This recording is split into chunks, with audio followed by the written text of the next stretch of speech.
హైదరాబాద్తో కల్తీ ఆహార తయారీ కేంద్రాలపై టాస్క్ ఫోర్స్ పోలీసులు ఉక్కుపాదం మోపుతున్నారు. సికింద్రాబాద్ జోన్ టాస్క్ ఫోర్స్ బృందం లాలాగూడ పోలీసులతో కలిసి లాలాపేట ప్రాంతంలోని ఒక అల్లం వెల్లుల్లి పేస్ట్ గోదాంపై దాడి నిర్వహించి 4 వ్యక్తుల్ని అరెస్ట్ చేశారు. పక్కా సమాచారంతో జనప్రియ అపార్ట్మెంట్ సమీపంలో ఉన్న ఒక గోదాంలో అక్రమంగా అల్లం వెల్లుల్లి పేస్ట్ తయారు చేస్తున్నట్లు పోలీసులు గుర్తించారు. అక్కడ అత్యంత అపరిశుభ్రత పరిస్థితిలో పేస్ట్ తయారు చేసి దానిలో రసాయన పదార్థాలు కలిపి ఎక్కువ రోజులు నిల్వ ఉండేలా చేస్తున్నట్లు దర్యాప్తులో తేలింది. అనంతరం ఆ పేస్ట్ను ప్లాస్టిక్ కంటైనర్లో నింపి నకిలీ లేబుల్స్ అతికించి మార్కెట్లో విక్రయిస్తున్నట్లు పోలీసులు తెలిపారు. గోదాం యజమాని నీల వెంకటేశ్వర్లు, సూపర్వైజర్ వినోదులతో పాటు మరో 2 వర్కర్స్ని అదుపులోకి తీసుకున్నారు. నిందితులని స్టేషన్కు తరలించి విచారణ చేపట్టారు.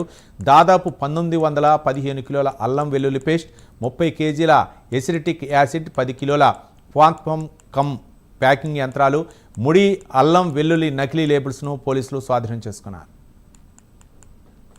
ఇట్లనే ఉంటారా వర్క్ చేసేటప్పుడు? మీరేనా ఓనర్, పార్ట్నర్, సూపర్వైజర్?